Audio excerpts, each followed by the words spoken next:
Hello everyone, welcome to your class. आज की class उन पेरेंट्स के लिए बहुत इंपॉर्टेंट होने वाली है जो अभी अपने बच्चों को अंग्रेज़ी और हिंदी में काउंटिंग सिखा रहे हैं।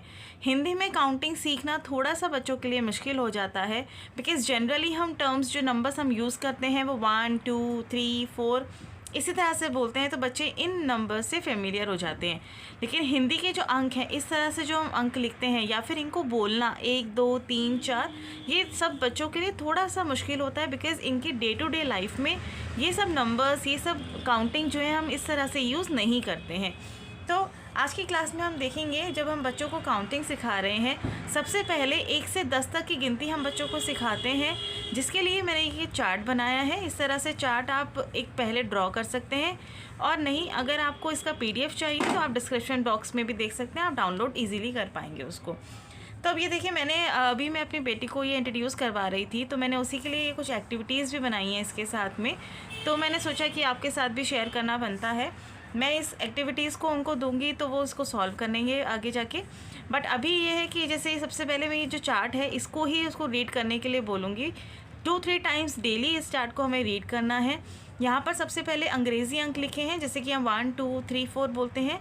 यहाँ पर हिंदी अंक, मतलब हिंदी में हम इसको किस तरह से राइट करते हैं, like 1 is written like this, 2 3 4 5, because इनकी रिकग्निशन होना थोड़ा सा ट्रिकी हो जाता है, वो बच्चे भूल जाते हैं। तो चार्ट को जब आप बार बार रिवाइज करेंगे तो वो इजी हो जाएगा। नेक्स्ट इज़ अंग्रेज़ी इनका जो नाम है, लाइक 1 2 3 4 5 6, इनकी स्पेलिंग्स भी बच्चे मैथ्स में पढ़ते हैं। एंड हिंदी के दिन नाम आ गए 1 2 3 4 5 6 7 8 9 10।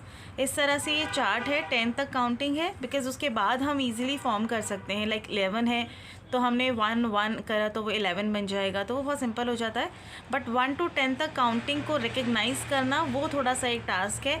तो इस चार्ट को सबसे पहले बच्चे को हमें दिखाना है, डेली उसको बोलना है, एटलीस्ट 2 टाइम्स वो इसको रीड करेगा, तब वो इससे फेमिलियर होगा। नेक्स्ट, जब वो इनको रिकग्नाइज़ करने लग जाएं, सारे नंबर्स को, सारी काउंटिंग 1 to 10 वो रिकग्नाइज जब कर रहे हैं, तो उसके बाद आप कुछ उनके साथ एक्टिविटीज़ कर सकते हैं। सिंपल, जैसे ये है मिलान करें, मैच द फॉलोइंग, लाइक जैसे यहाँ पे लिखा है 7 9 5 2 8 3 1 4, इस तरह से यहाँ पे नंबर्स लिखे हैं। एंड देन यहाँ पर हिंदी में मैंने अंक लिखे हैं, तो यहाँ इनको मैच करना है, मैच द फॉलोइंग टाइप हो गया। इस तरह से मैच करने के लिए आप दे सकते हैं। नेक्स्ट आ जाता है इस तरह से, ये है दिए गए अंकों से गोले बनाएं। यहाँ पर जैसे ये नंबर 2 है तो यहाँ पे 2 गोले बनाने हैं, ये अंक नंबर 5 है तो यहाँ पर 5 गोले बनाने हैं। And they can colour them also. इस तरह से एक फ़न वे में वो इसको अच्छे से समझ पाएंगे। इस तरह से एक्टिविटीज़ हैं, आप इसमें कोई भी नंबर ऐड कर सकते हैं और डिलीट कर सकते हैं। अगर इन्हीं एक्टिविटीज़ को आपको डाउनलोड करना है तो इनका लिंक भी मैं डिस्क्रिप्शन बॉक्स में डाल दूँगी, PDF लिंक होगा, आप उसको डाउनलोड करिएगा। नेक्स्ट एक और मैंने इसके लिए बनाई है, जैसे अंग्रेज़ी और हिंदी नामों का मिलान करें। क्योंकि क्या होता है ना, जैसे हम इंग्लिश में तो हम बोलते हैं 3 8 4 5, तो इन सब से बच्चे फेमिलियर होते हैं, इनको पता होता है। बट यहाँ पर हिंदी में पता होना चाहिए 7 5 10 6, ये नहीं बच्चों को पता होता है। इसके लिए अब क्या है, जैसे 3 है तो इसको हम किससे मिलान करेंगे, 3 से हम इसका मिलान करेंगे। तो ये सब इसीलिए यहाँ पर इस चार्ट में मैंने ये लिखा है, यहाँ पर इनको पता चलेगा। यहाँ पर है ना 1 एंड 1 2 2 3 3, इस तरह से जब इसको वो रीड करेंगे तो वो ये एक्टिविटीज़ भी फ़न वे में कर पाएंगे। इसी तरह से आप इसमें और एक्टिविटीज़ ऐड कर सकते हैं, लाइक काउंट एंड राइट, जैसे कि हम मैथ्स में करते हैं। कितने आइटम्स हैं आपको काउंट करना है, then you have to write the number in English. एंड इसमें आप करेंगे तो आप हिंदी में उसका नंबर राइट करेंगे कि कितने नंबर्स हैं, ये 2 नंबर है, ये 4 नंबर है। तो बेसिकली इनको राइटिंग की प्रैक्टिस होगी, इनको मात्राओं का पता चलेगा, 1 2 3, इस तरह से जब ये लिखेंगे तो इसमें मात्राओं की भी साथ साथ प्रैक्टिस होगी और नंबर रिकग्निशन भी उनको आ जाएगा।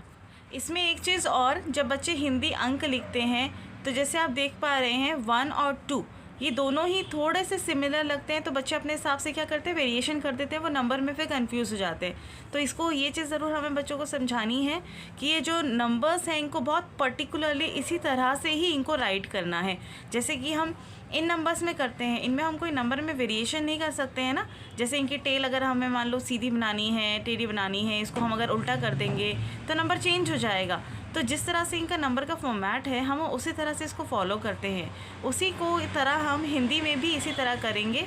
बिकॉज जैसे अब ये है 3 और 6, आप देखेंगे 3 और 6 क्या है, सेम लगता है, ऑलमोस्ट सेम, बट डिफरेंस है ये थोड़ा सा उल्टा है और 3 यहाँ पर इस तरह से बनता है।